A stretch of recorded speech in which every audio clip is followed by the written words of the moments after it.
The future of agriculture is working with nature. Why would you work against something that is providing everything to you, you know? I was always very much a play outside kid. We are so lucky on this land to have a wide variety of ecosystems, so I was able to be exposed to like a lot of different kinds of nature. My passion on the farm, a lot of it is with biodiversity stuff and conservation. And I think I'm really lucky that I grew up with a dad who was interested in that already. You know, I've always enjoyed having nature beside me. It's important just from a personal standpoint, but I feel like just from a bigger picture management of an area, it's important to have this natural diversity to try and help these species that, you know, normally would be living here to give them an environment to make sure they still have a place to live. Without having the grazing in the way that we do it, things like bobolinks and willets and some of our ground sparrows would disappear. With a lot of our ground nesting birds, they like to lay their eggs sort of in early June, and it takes until mid-July by the time the young are up and actively out of the nest. So we'll graze some of the fields where we know that they are nesting in early to late May, and then we will leave those fields alone until the middle of July.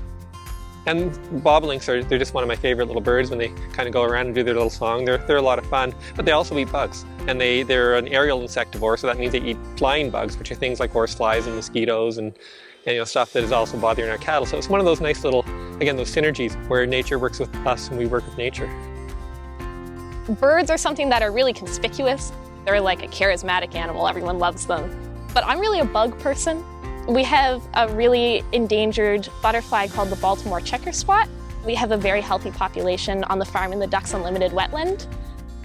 We are managing ecosystems. That's what farming is, and it's our job to keep it healthy.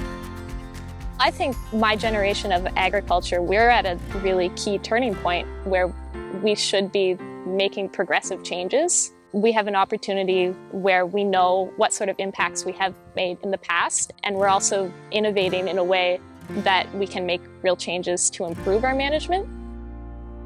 To me, it's family history. I have memories of things that I did with my family, my parents, my sisters. I hope that she can carry the thought process of how all these things work together to consider all the interrelationships.